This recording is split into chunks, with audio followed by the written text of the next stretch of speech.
Yeah. Good evening, council. Call the meeting to order. Say which? Not close enough. Good evening. We are calling the meeting to order for November. What is it, November 9? First order of business is a moment of reflection before we get into the approval of our agendas. And so we'll take a moment now.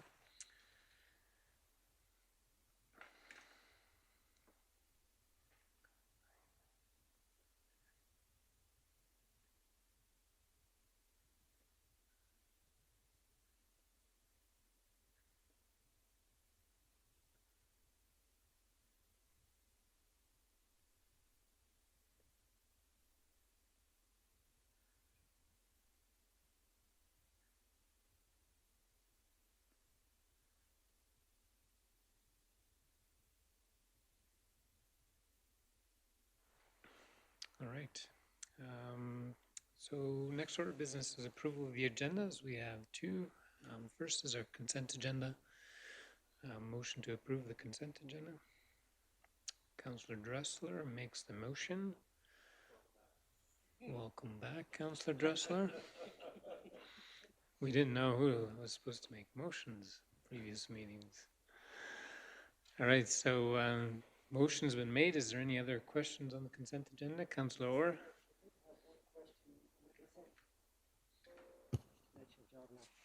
I did have one question on the consent agenda regarding the various committees that we sit on. The Built Heritage Advisory Board, it's listed as 2 councillors there. And I just didn't remember our discussion in the last meeting as to whether or not we had decided on 1 councillor or 2. I think the bylaws were going to get reviewed to double check if we needed 2 or 1. Okay.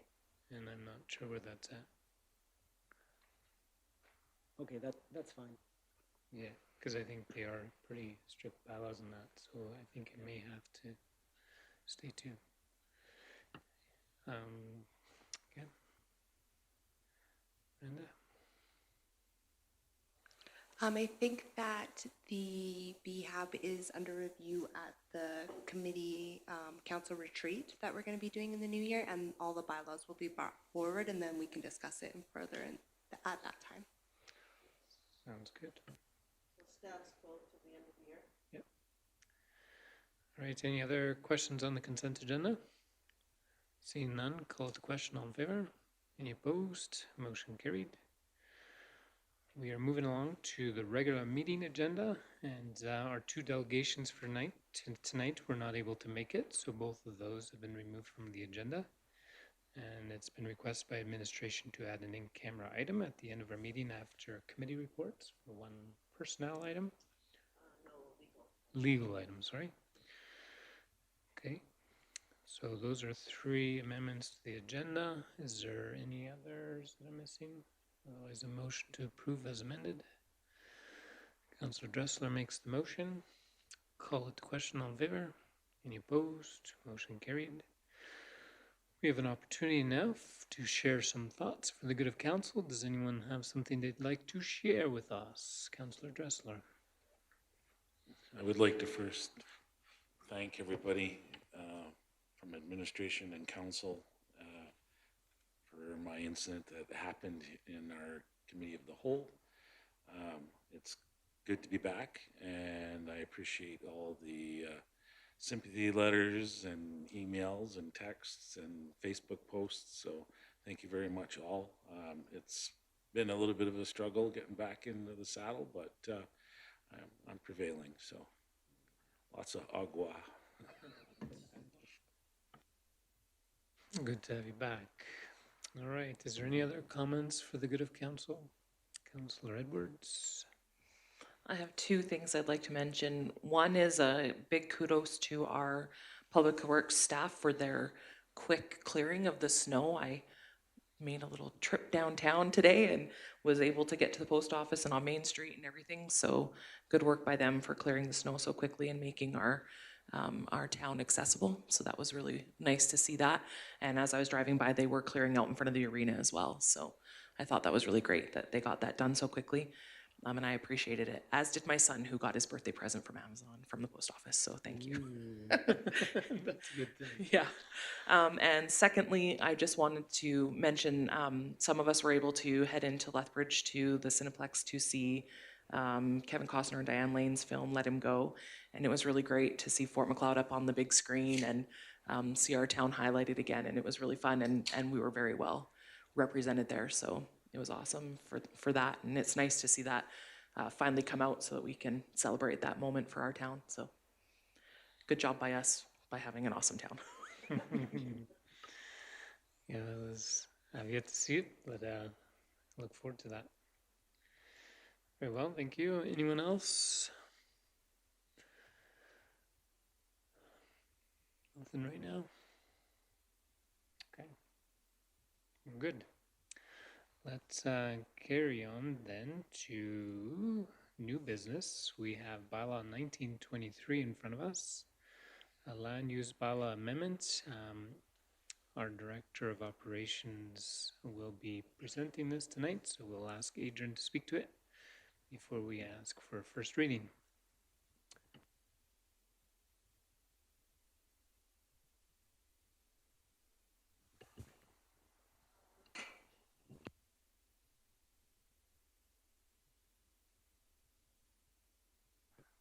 Hello, there we go.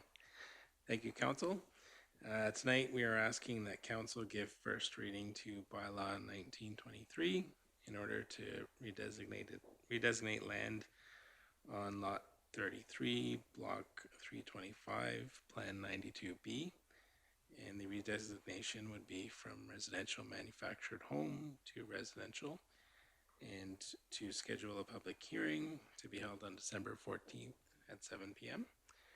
A little bit of background on this request. The current renter of the property does want to have a day home in the property.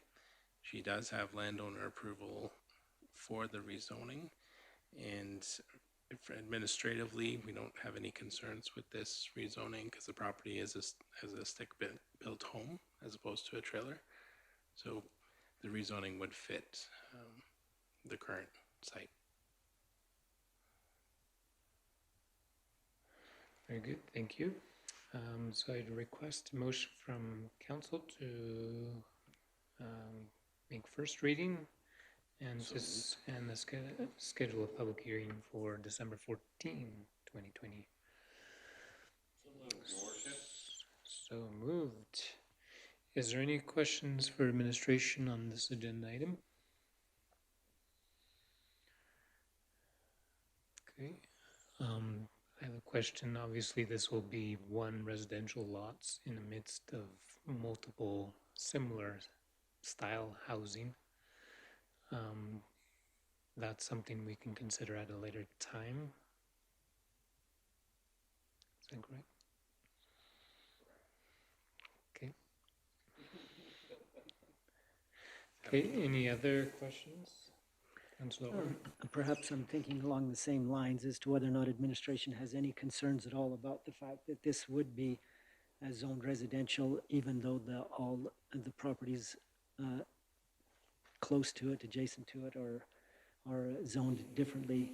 Are there any issues in your mind that we should be considering? Is this a move that we're open to for further applications of this nature, or just that how it fits with the other properties in the area?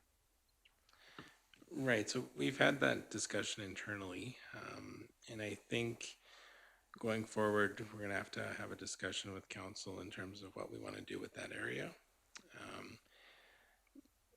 There's been our understanding that we want to try and move away from the manufactured home going forward.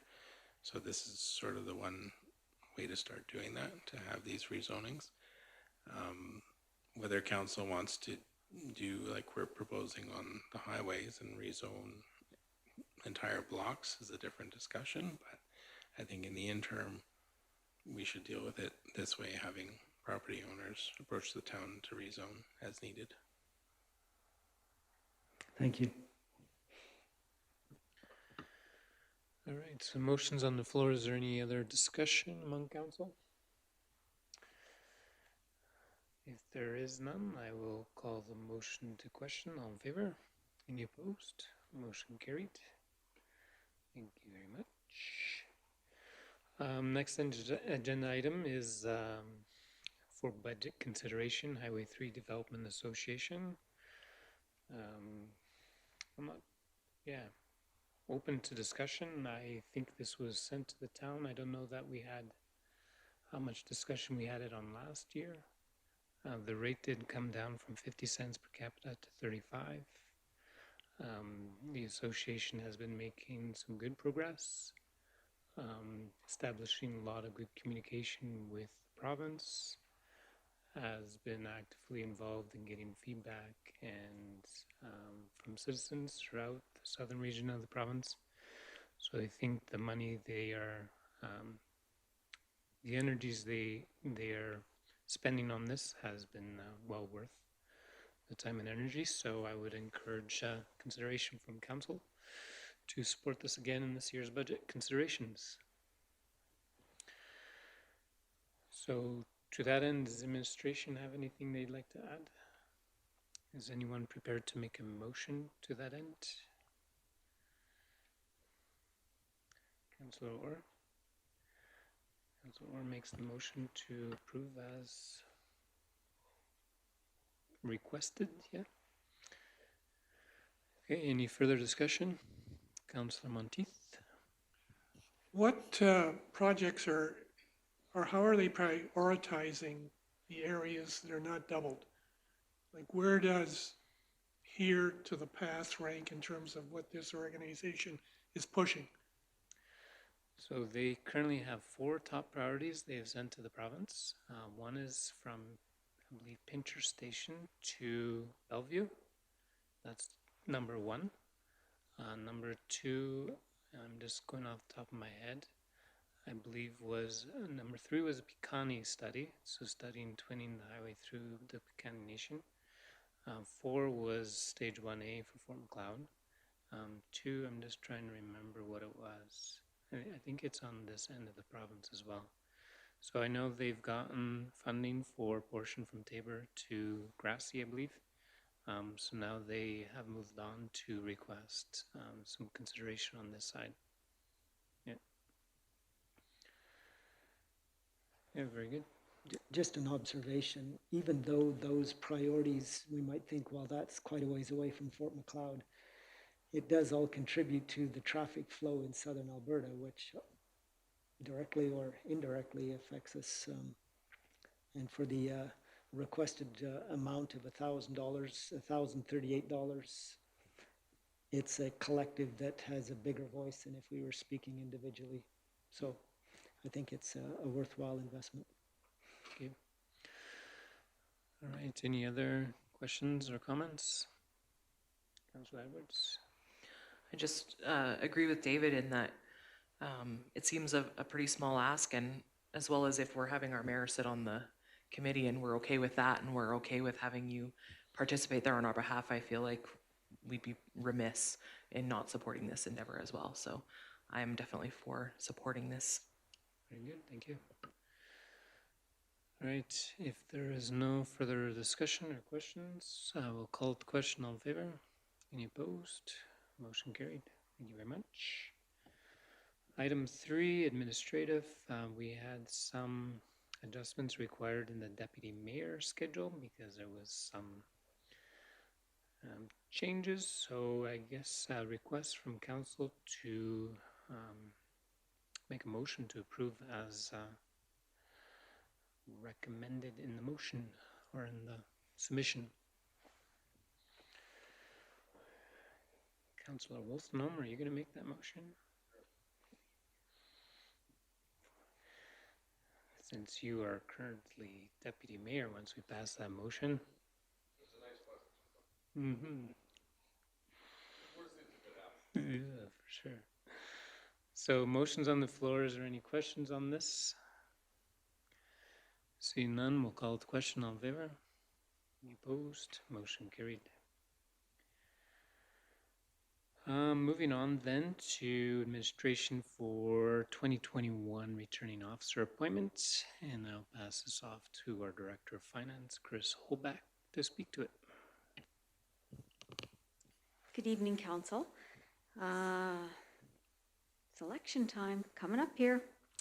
As Council knows, October 18th, 2021, the Monday, is the municipal elections across the province. There's been some changes. I'm not going to go into all the changes that are coming with this new election, but one of the things that Council should know about is that the nomination period opens January 1st. So that is why we need the returning officer assigned before January 1st, because anyone who's interested in getting a nomination package can come in and get a nomination package starting January 1st. And then they could actually, there's a deadline to giving the returning officer your nomination package, but they can give it to the returning officer early too. So we need a returning officer. So that is the first one. I was doing some training for elections this morning online, and module 1 of 10. So this is going to be fun. So not only do we need to appoint myself as the returning officer under the Local Authorities Election Act, we also have to have a substitute returning officer. And so I've asked my my co-worker, Lisa Gillingham, if she'd like to be the substitute returning officer, and she's agreed. So the motion tonight has to be that Council would appoint myself as a returning officer and Lisa Gillingham as a substitute returning officer for the 2021 election. Thank you. All right, motion's been made. All right, is there any questions from Council to administration? Councillor Monteith? Does that mean she has to go through all the training too? So Lisa asked me if she has to take all 10 modules, and I said no. I would train, the trainer would train her, so I'll make sure that she's up to speed. But What happens if the trainer can't train her? Let's say you're disabled or something. I get Are hit by we a gonna- truck. Are we gonna have an issue? I don't know. We just did the first module. I take copious amounts of notes, and there's slideshows, and she can go watch it online. So I'm going to encourage her to watch some of the meat and potatoes modules, but some of them are just fluff, really. Yeah, they are. But we will be well trained. Never fear. Okay. Motion is on the floor. Any other questions for administration? Debate, discussion? Seeing none, call the question. All in favor? Any opposed? Motion carried. And following up, 2020 municipal election. I believe this has details on what and where. I'll pass it over to our Director of Finance, Chris Holbeck. Thank you, Council. So because we're talking about the election, I want to be prepared for the election. So I want to get this stuff figured out now because we may have a busy summer, busy spring, and we want to know what our dates are. So for the 2017 municipal election, we had one advance vote at the library, and that was it. That was our only outside opportunity for the electorate to come and place their ballots outside of the regular Monday for elections. So, due to some comments from the public at the last election, and I was a returning officer then too, I am hoping to get ahead of some of the things that we could do to encourage people to vote early. So I'm proposing 2 advance vote dates, one afternoon and one evening in October. No special balloting. Special balloting, you actually mail out a ballot, there's a deadline, there's a lot of paperwork, it's a huge burden on resources, and with COVID, if COVID's still around, It's a little bit, health and safety wise, a little bit scary. So I think with advanced polling or advanced voting stations and an institutional vote and the regular general election, there should be ample opportunity for the electorate in the town of Fort Macleod to cast their ballot for their municipal elected representatives. So I am saying 2 advance votes, no special balloting, and 1 institutional vote. And I spoke with Jackie Vatty Palmer over at the lodge this morning, and she is in favor of having the institutional vote over there. It's like it's almost a year out, so she's like, yeah, okay. But we will be responsive depending on how COVID is in next fall, and things may change, but for now I just want some fleshed out dates to do some additional voting opportunities for the public. Thank you. Thank you very much. Councillor Dressler? My question to Chris is the $10,000 budget. Is that the same as prior, or is that going to change with COVID?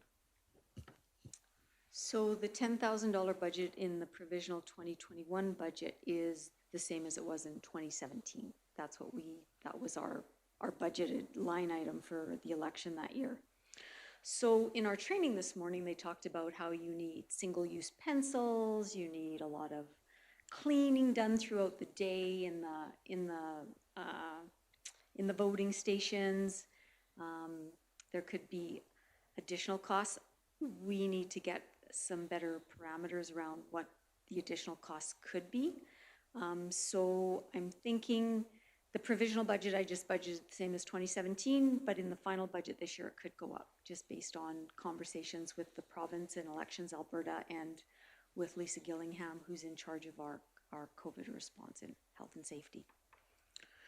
Okay, so we are, are we approving these, or is this information, or, because what do we need to actually motion?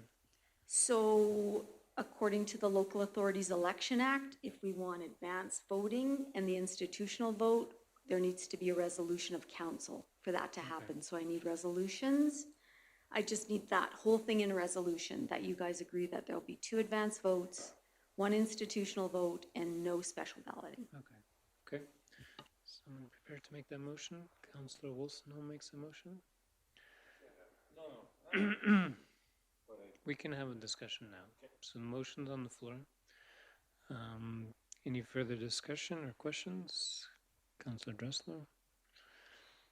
Will this affect, because we're doing this as a motion as a whole in council, would we not adjust that 10,000?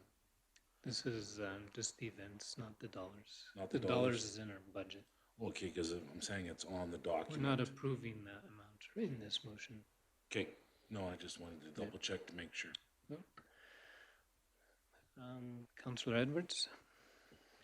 I just had a question about the residents at Extendicare.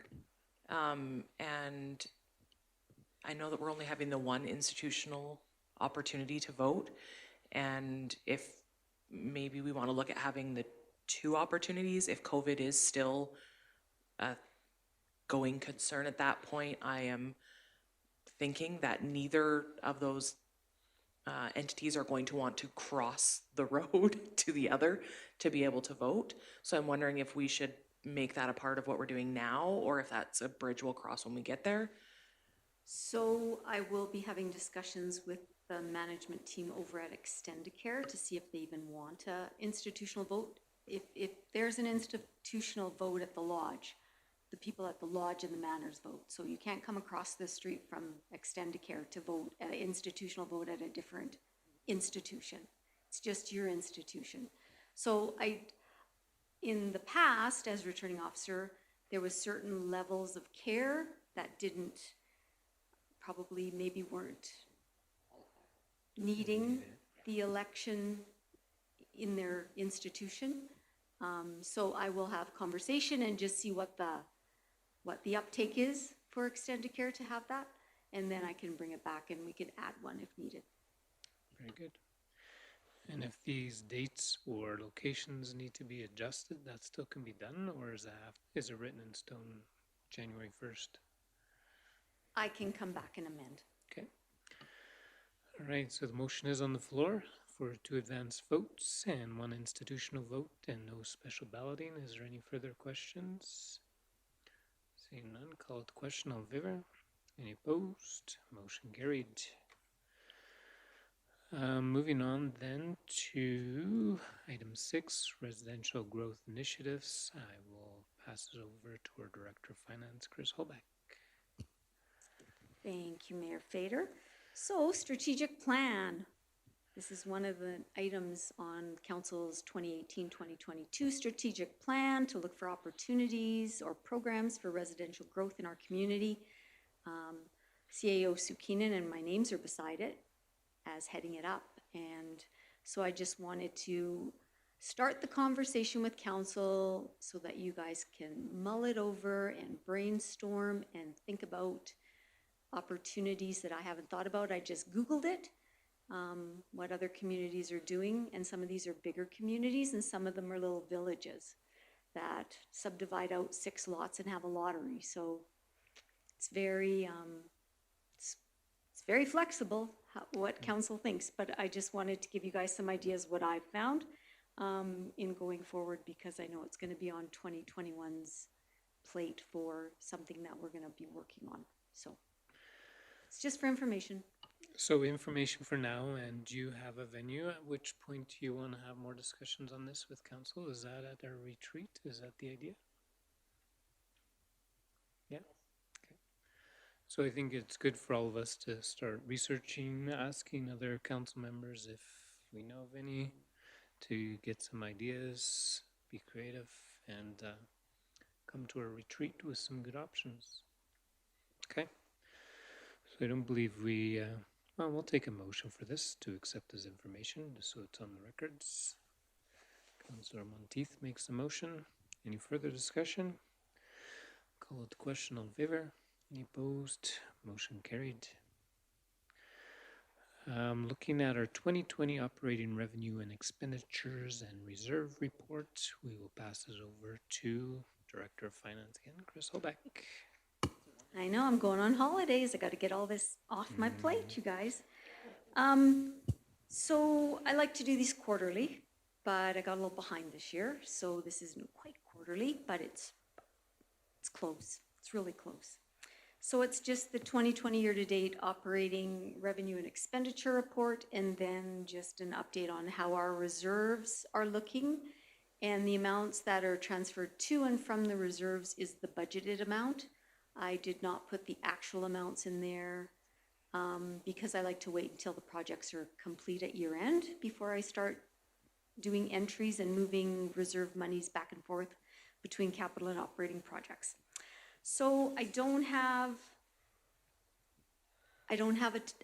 anything really glaring that I want to point out to council regarding the operating report.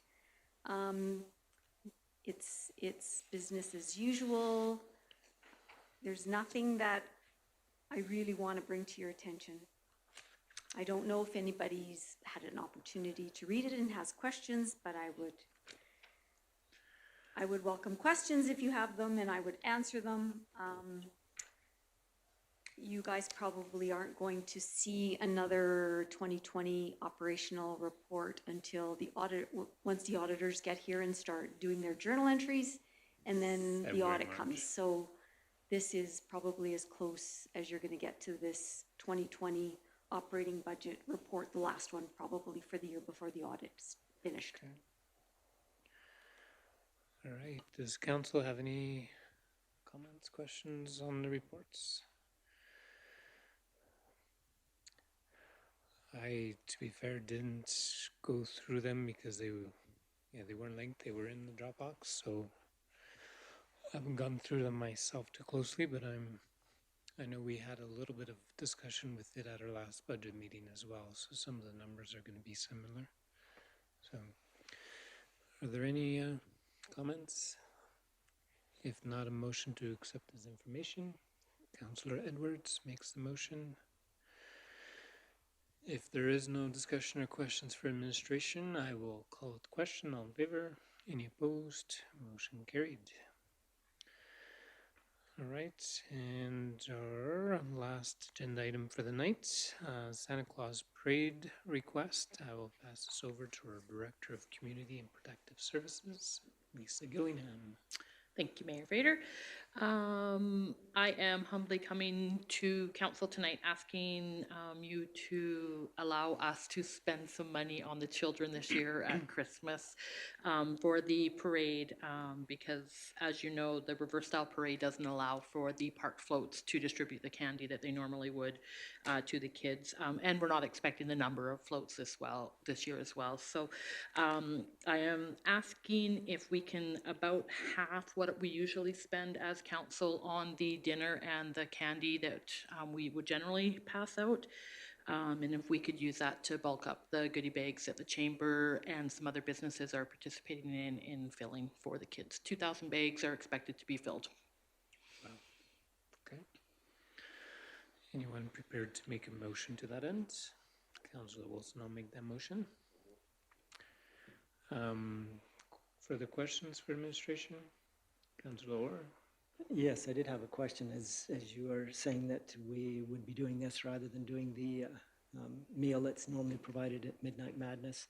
I haven't heard conversation or discussion about what is going to happen or what is planning to happen at Midnight Madness and why we would be not doing that. So just some clarification on what we're replacing.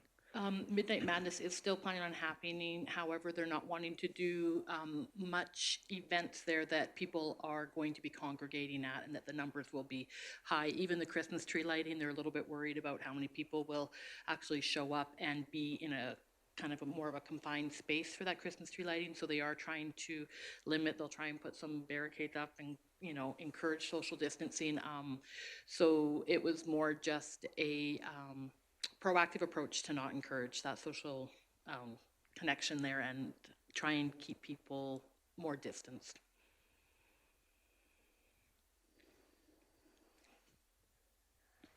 Any other questions?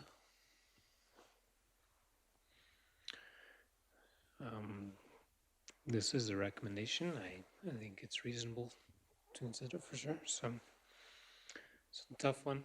I'd rather see us do the meal and congregate and do as we've done in the past, but considering the times, that's not possible right now. So if there's no further questions, Councillor Edwards? I was just wondering if it's possible for perhaps maybe town council could be the ones to distribute the goodie bags at the end of the parade. We normally get the opportunity to mix and mingle with our community at the meal on Midnight Madness, and I would rather do that than just stand and wave at people as they drive by. So I don't know if that's something, I don't know, I just thought that it was a way that we could still have some sort of connection and get to, I don't know, be a little bit a part of that, because I feel like it's kind of our gift that we give to our community every year to have that meal and everything. So I don't know if that's a possibility. So I have a couple of thoughts on that. One, we're trying to keep traffic flowing, so it will not be a mix and mingle opportunity. There'll be several people handing out candy bags to each side of a vehicle to try and keep the momentum going there. And then I'm not entirely sure the Hand in Hand kids helped bag that. If they're already kind of slated to do that, I don't know. And then my other, oh, it's gone now, my thought went out the window.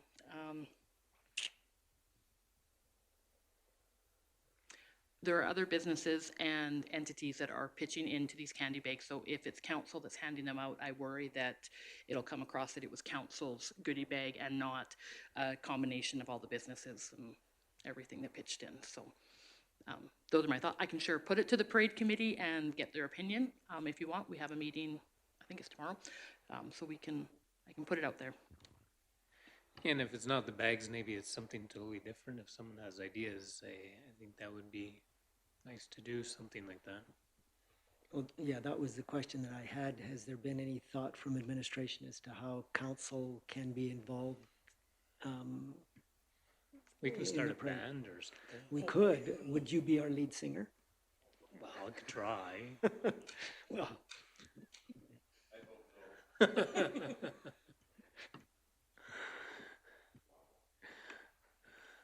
CEO Keenan. Thank you, Mayor Fader. I know one of the plans, and correct me if I'm wrong, Lisa, is that there's hope that we'll be using the school buses, if that's approved, to pick up people behind the arena, to limit the number of cars actually trying to get down Main Street. I think that would be a perfect opportunity for councillors to hop on and hop off various buses, maintaining your social distancing, of course, and talking to the residents that are actually on them.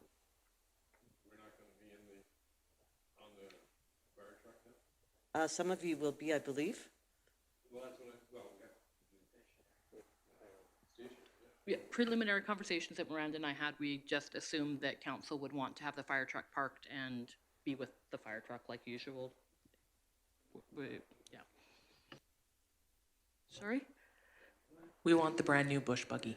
I think they're gonna be parked already on the parade route. That's just what he's saying.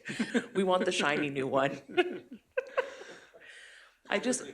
My comment was that I really feel as though we're missing the opportunity to, I just find that it's such a fun evening at Midnight Madness, and so now we're not gonna have the opportunity at all that night.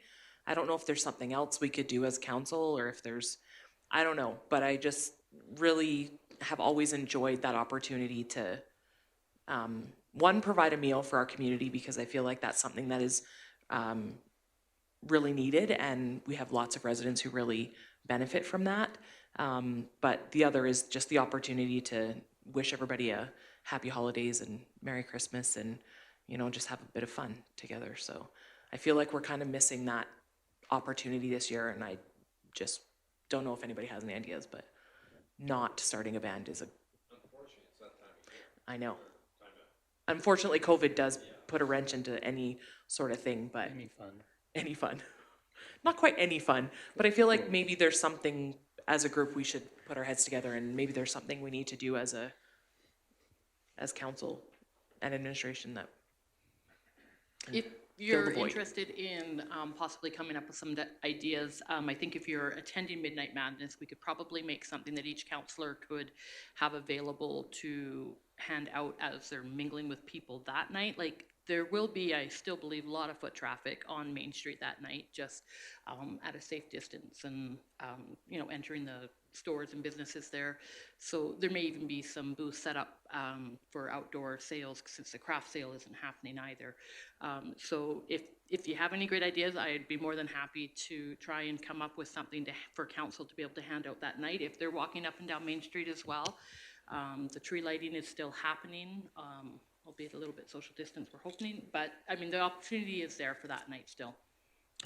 CEO Keenan. Thank you, Mayor Fader. We do have some promotional swag that we have. Lanyards, I think we have fridge magnets, we have pens. We could make those readily available so council has some, and you can distribute them when you're either in the parade route and or at Midnight Madness involved in the tree lighting. Be nice to get some of that materials out to our residents, because that's really one of the reasons why we got some of that promotional material. Very well. Councillor Monteith. I think we have to be really careful about contact with people here, because in theory, we're supposed to be setting the example, and you look at what's happened in the States, how they're gathering and this, that, and the other, and I think we're really pushing it because we've been pretty lucky so far, and I don't know if I want to be pushing that type of thing, because I just think the cost is so high.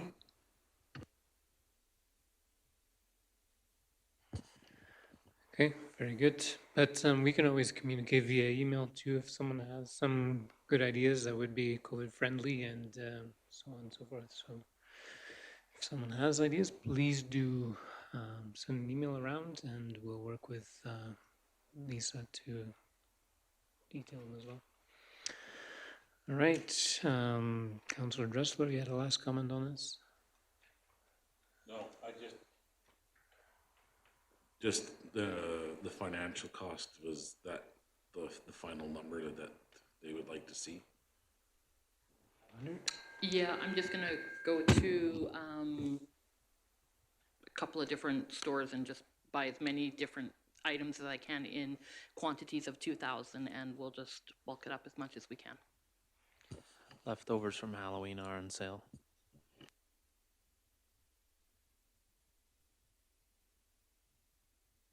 All right, so motion is on the floor. If there is no other discussion, we'll call it the question. All in favor? Any opposed? Motion carried.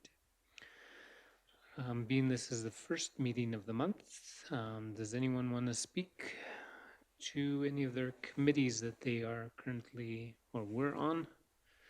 I know there's some information in our package that went out. Anything anyone would like to highlight?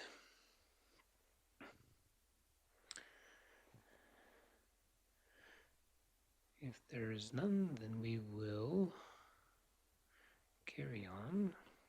And I believe that concludes the public portion of our meeting. Councillor Wilson.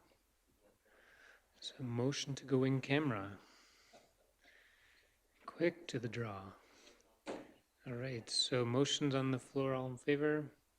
Any opposed? Motion carried. Thank you.